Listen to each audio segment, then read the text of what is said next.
One places the origin of the universe in a great explosion, which would have occurred 13.7 billion years ago. Science is in a way traveling in the direction of past time.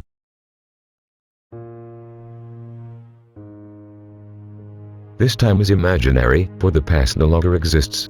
Who allows us to make this illusory journey is cosmic radiation, as it has a fixed speed and limited to 300,000 kilometers per second.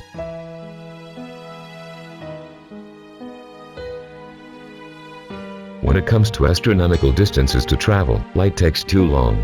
It looks like a turbocharged slug.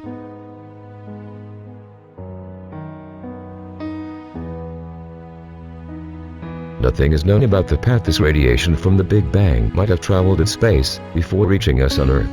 As the time that would separate us from the hypothetical singularity would result from an indirect assessment or from a form of remote tracking of information, it could only be conceived from the present moment.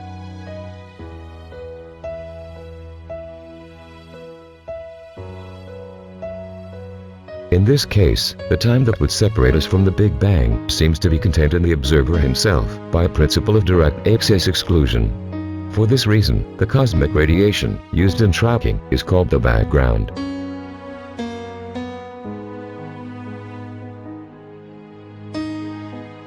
When it comes to direct access, there would be a void of information in space, at least until the radiation carrying information about the Big Bang allowed the virtual inversion of the arrow of time next to us. The extent of this gap, according to science, would be 13.7 billion years.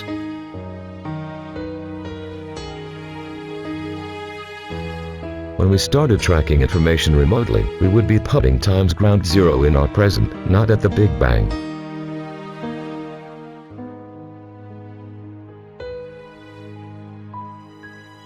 Another curiosity is that when tracking a distant event through its light, as would be the case of the Big Bang, we would be seeing this event instantly, but with the appearance it had in the past. It is as if we traveled in time and watched, in real time, what would have happened in our past.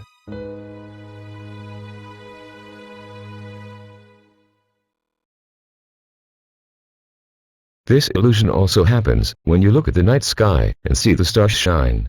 We usually don't realize it, but our memory seems to put us in two places at once. You are in the present, but you assume the time of the stars in the celestial vault, as if this time were passing here and now.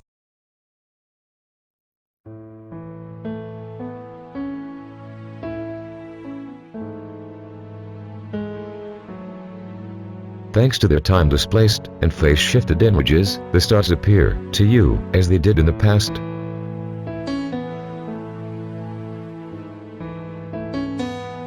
Initially, Einstein had reason to think that the universe was static at its origin. With the advent of the redshifted radiation, showing the light of most galaxies tending towards the infrared, Einstein capitulated for good. He thought he would have made the biggest mistake of his life.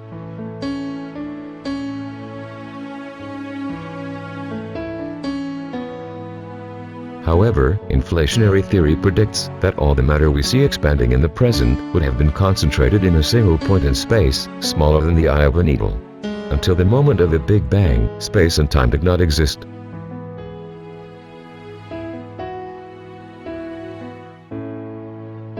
This point in space, of high temperature and extreme density, could be considered the center, the starting point of the expansionary movement. It is normally thought of as an isolated point, but the center could also be a two-dimensional plane.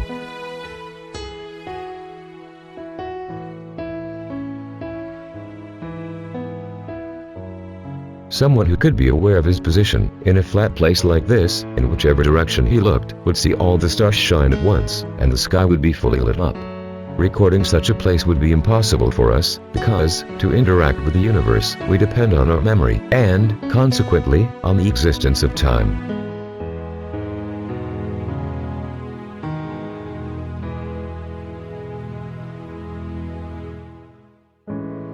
In a flat space, time would not exist, because it could not be measured. Therefore, everything indicates that the Big Bang would have occurred only in the field of information, and together with the beginning of time, as evidenced by our dependence on the cosmic microwave background.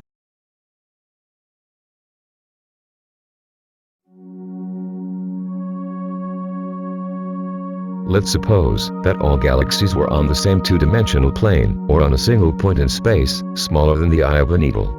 In this case, it would be necessary to unfold this place in 3 dimensions so that it could be perceived by a temporal memory.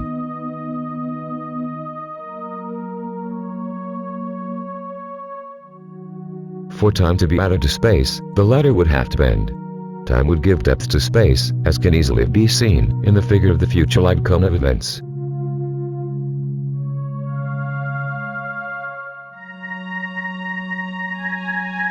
When time at its beginning, the Big Bang would have its own future light cone. For those who assess from the present moment, what is in the future does not exist, because it has not yet happened.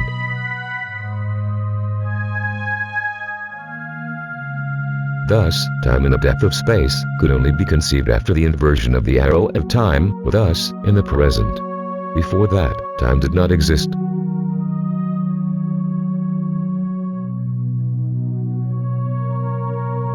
As these concepts are often very abstract, we try to create images that are easy to understand. According to the theory, during the expansionary movement in the post-Big Bang, space would have assumed a behavior similar to that of a rubber band.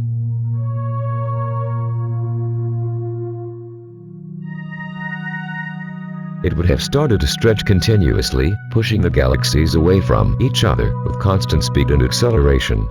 This model has many problems, which have made astronomers' lives hell.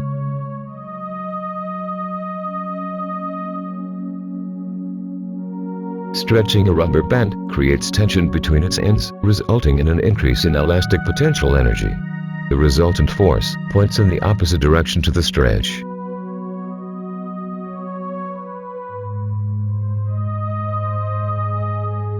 Thus, if space were stretching in the post-Big Bang, galaxies would tend to collapse about the initial point in retrograde motion. An attempt was made to find a solution to the problem, imagining an energy that could overcome the force of gravity.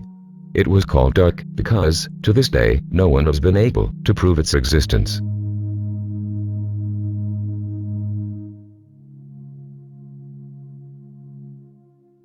The Images of the Universe project defends the thesis that the universe was really static at its origin. However, this resting position of space, where there would be no forces acting, could not be apprehended by our memory.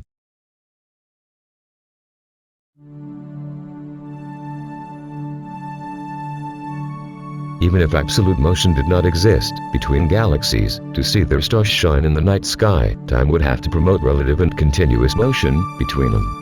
Otherwise, intelligent life could not have arisen in the universe.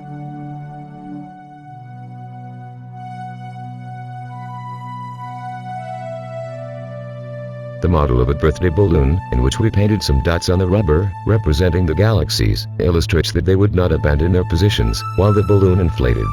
The movement would only be relative, as it would be the space between the galaxies that would be stretching in a veiled way.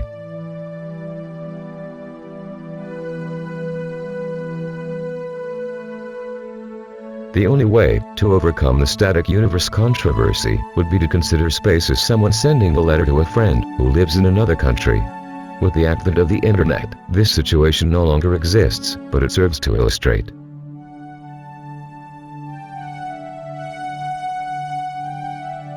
The space in the sender's role would not deliver the letter in person. For that, it would use a messenger. The one chosen for the work, in the case of space, would be cosmic background radiation.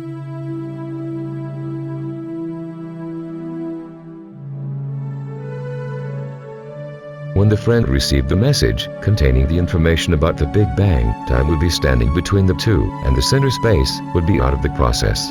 If we considered that light would be acting in the form of a messenger, isolating space in the role of sender of messages, many questions about the universe could be answered satisfactorily.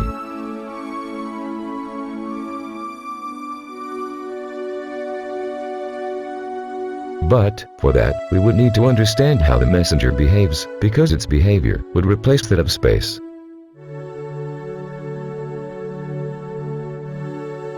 Light and space seem to form a continuous whole. In fact, science postulates that the continuum would be formed by time and space. However, as we have no way of evaluating the time that separates us from the stars, without the help of light, we would have a love triangle.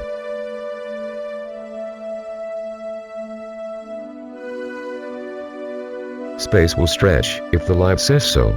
Although this effect is normally extended to space as well, it is the light that would stretch, shifting towards red. This would be the basis of inflationary theories.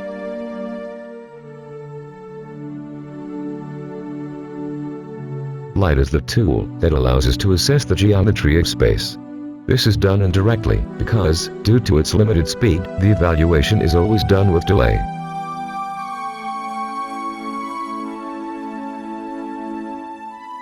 It is known that the mass of the Sun would be able to deflect the light of a distant star passing in its proximity. In this case, the curvature around the Sun would be evaluated by light, and not by space itself. Thus, we cannot say, with certainty, whether the curvature was generated by the mass of the Sun, or by the independent action of space itself.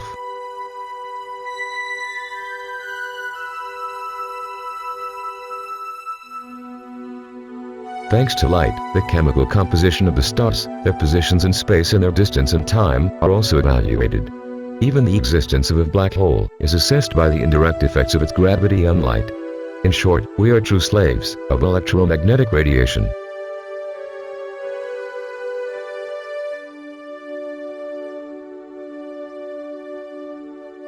The behavior of light, and all other forms of radiation, is illustrated in the mass spring assembly model. We constantly talk about this model in the Images of the Universe videos, due to the importance of the space messenger behavior.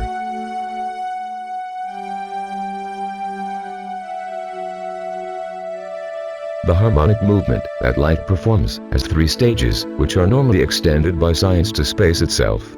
Halliday and Resnick suggest that gravity would act along the lines of the aforementioned set.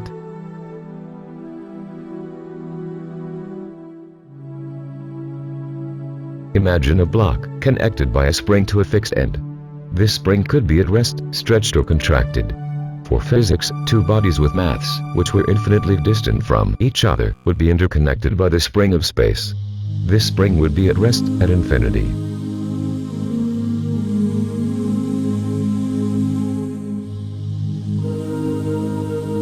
As the distance between the bodies decreased, the space spring would enter its contraction phase, and the potential energy, previously null at infinity, would gradually decrease.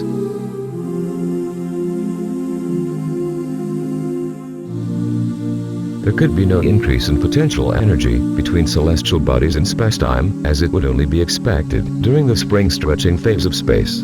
This difficulty has not yet been overcome by the inflationary theory.